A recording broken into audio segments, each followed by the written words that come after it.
Hello guys! Welcome back again to my YouTube channel, and for today's vlog, magluluto naman tayo ng nilagang paa ng baboy, or in Ilocano is lauyang sa katibaboy.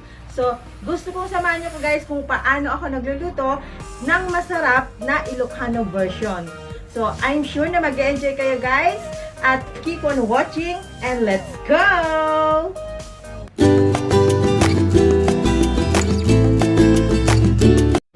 So yan guys, so ang una natin ingredients is yung ating pork or baboy, paa ng baboy, pork feet. So, eto siya. Nagtataka kayo kung bakit sunog-sunog.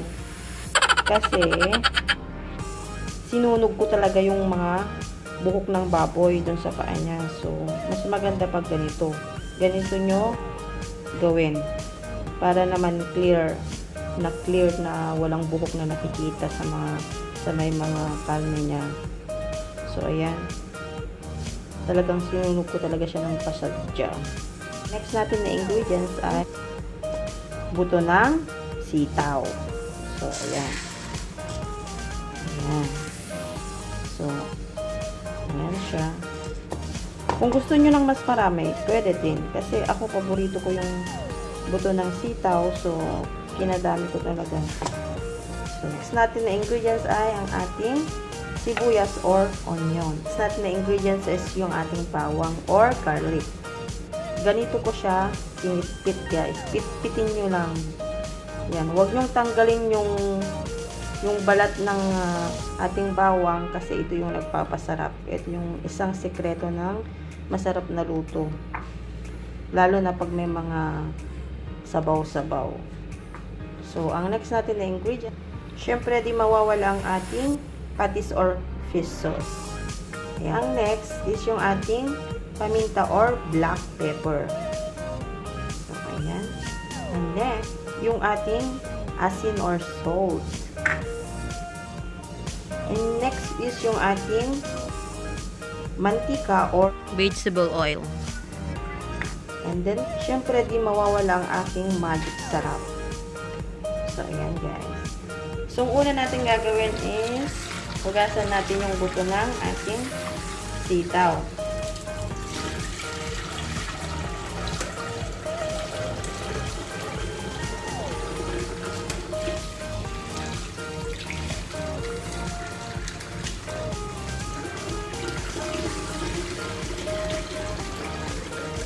Ayan. Then, ipapakulo natin hanggang sa lumambot. Bigyan natin ng tubig.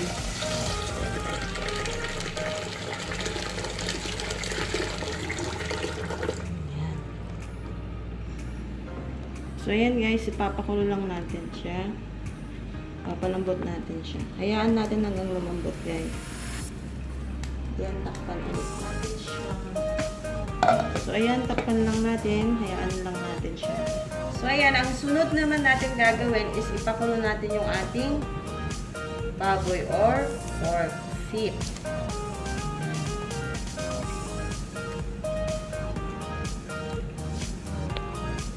Ipakulo natin guys para mawala yung lansa.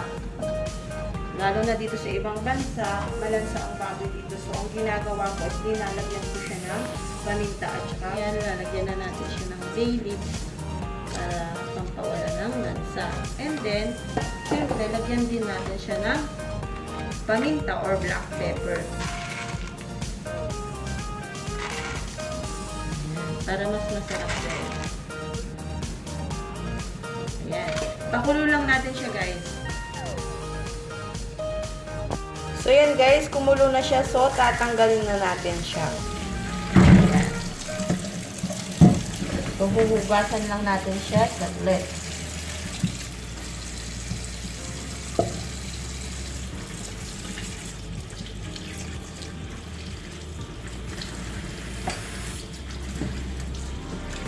So, ang gagawin ulit natin na next gagawin is igisa natin yung ating paa ng baboy or pork feet. Ayan, painitin lang natin yung ating kaldero, then ilalagay na natin yung ating mantika. So, ayan, mainit na siya, so ilalagay na natin yung ating mantika or oil. Ayan, ikalat lang natin.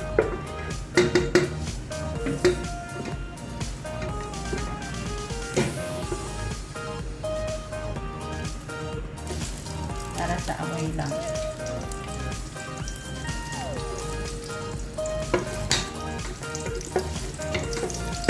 And then, syempre maglalagay din tayo ng konting sibuyas or onion.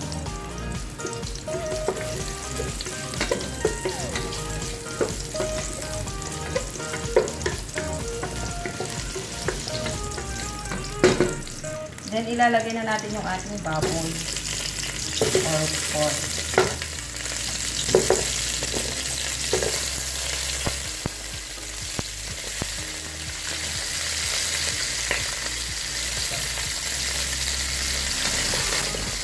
Alagyan lang natin.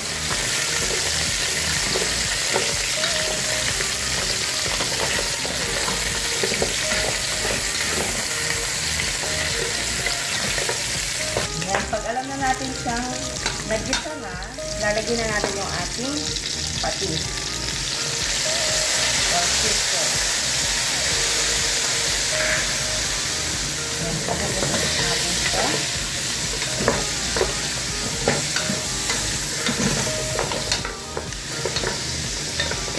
Yan, ilalagay na din natin yung ating paminta. Depende sa inyo guys kung gusto nyo lang maraming paminta. Tapos, sabagin ulit natin siya. Hayaan lang natin hanggang sulit para yung lasa ng paminta napunta sa ating karne. Next natin, ilalagay na natin yung ating sabaw. Ang linagay ko talaga na sabaw niya guys is yung pinaghugasan mo ng bigas. Yun yung the best. Yan. So, ito yung sikreto ko. Isang sikreto ko sa pagluluto. Pag mga sabaw yung niluluto ko. Yan, haluin lang natin siya. And then, takpan na natin. Mag-antay tayo hanggang 2 to 3 hours. So, yan guys. Kumulong na siya. So, ang gagawin natin is ilalagay na natin yung ating bawang at saka sibuyas. Then, haluin natin siya. Then, ilagay ulit natin yung ating magic sarap.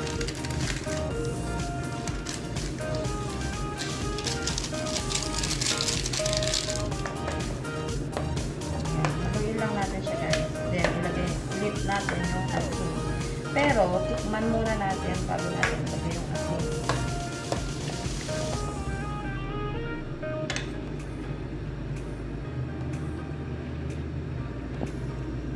So, ayan. Ito na yung ating asin. And, ihalo na natin siya.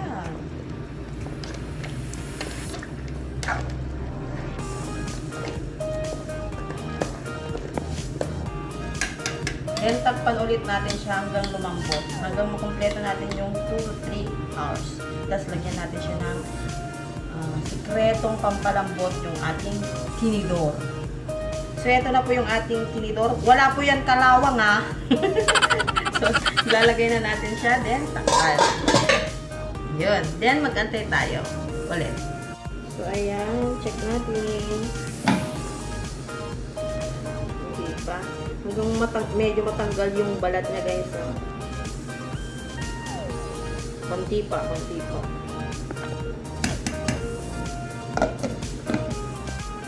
So, check na natin.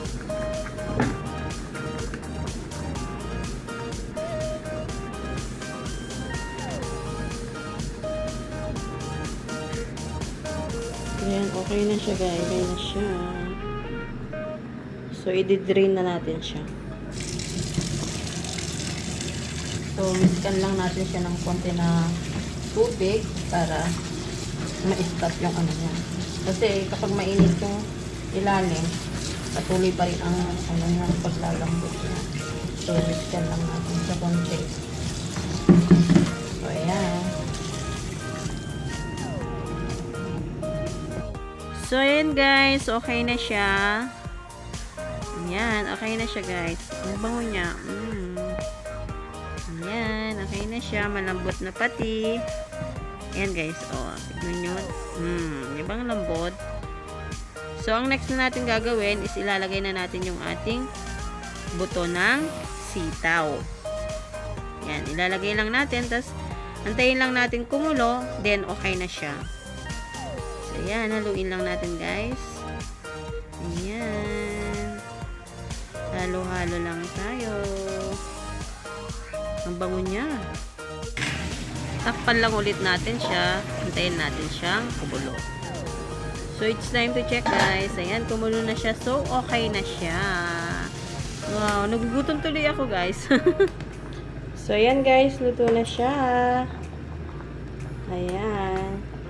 Malambot na pati yung ating karne. So, switch off na natin yung ating kalan.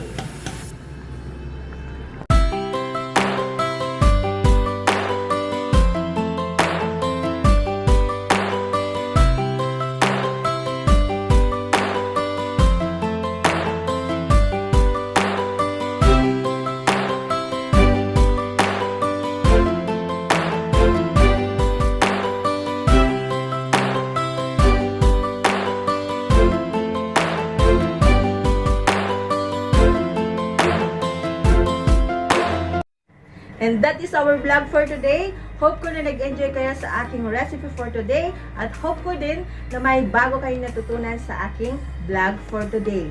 At sa mga Ilocanong viewers ko dyan, na pareho kong Ilocano, at yaman na po na itingay kakabsat na magbibuya ti video.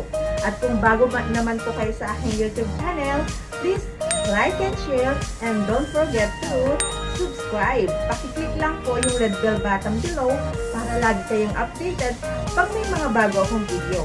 Thank you so much guys. Agyaman na unay. Keep safe and God bless. Bye!